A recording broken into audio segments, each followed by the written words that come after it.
Mr. Woodcock, you're a real estate broker, correct? That is correct. And Ms. Interi, you live in an apartment in a building that was going to be sold. Was going to be sold. Fine, was going to be sold. Now, according to your complaint, you were home one day, ill from work.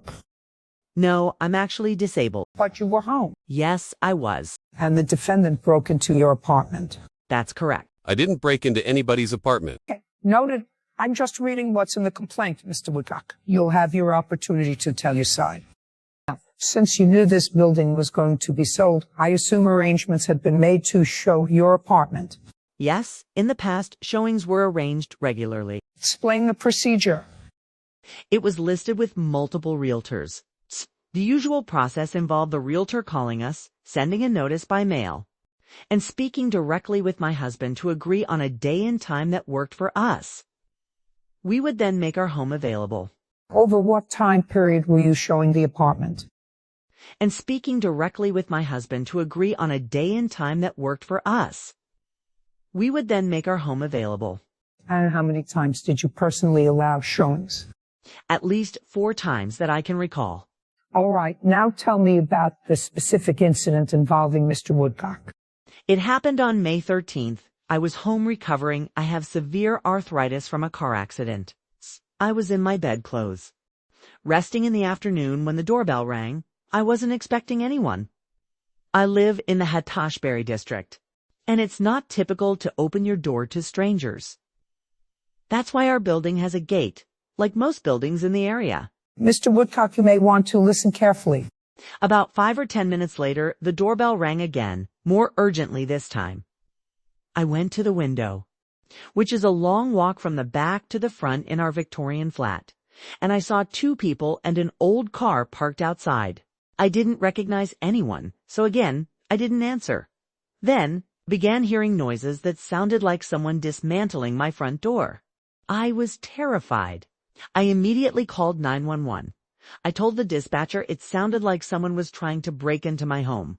She kept me on the line as it escalated. The noise got louder, like someone was kicking the door. I was shaking, panicked, didn't know whether to run or try to defend myself. So you went downstairs. I didn't recognize anyone, so again, I didn't answer. Then, began hearing noises that sounded like someone dismantling my front door, who I didn't even recognize. My husband usually handled these appointments. So you didn't know Mr. Woodcock? No, I had never met him. Then, he had the nerve to ask me boldly, "Why didn't you open your door?" I didn't respond. I was furious. Describe the damage to your front door. I have photos, Your Honor. Let me see them. First, the front gate was forced open, then the door itself, and then the security chain was kicked off. Wait, stop. That's enough. Leans forward. Let's be clear. You're saying someone broke through your lock gate, then your locked front door, and finally the security chain. Yes, and at first I wasn't even sure they had fully entered until I found the chain broken on the floor. That confirmed they'd made it inside. And how did this affect you? I was emotionally distraught. I had to call my doctor for medication to calm down. Eventually, the stress led to ulcers.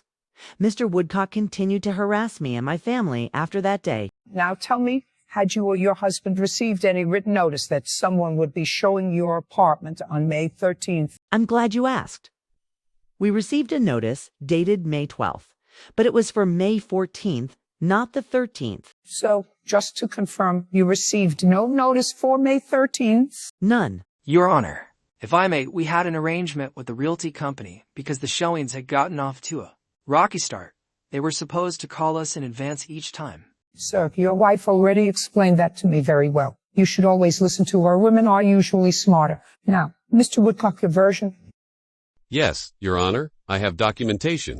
I had an appointment scheduled for that day. How did you schedule it? My secretary called, and we also sent a written letter by mail. Let me see the letter. Here, there are several. These are all the ones we sent. We didn't receive any. If you interrupt again, I will have you removed from the courtroom. Do you understand? Pose.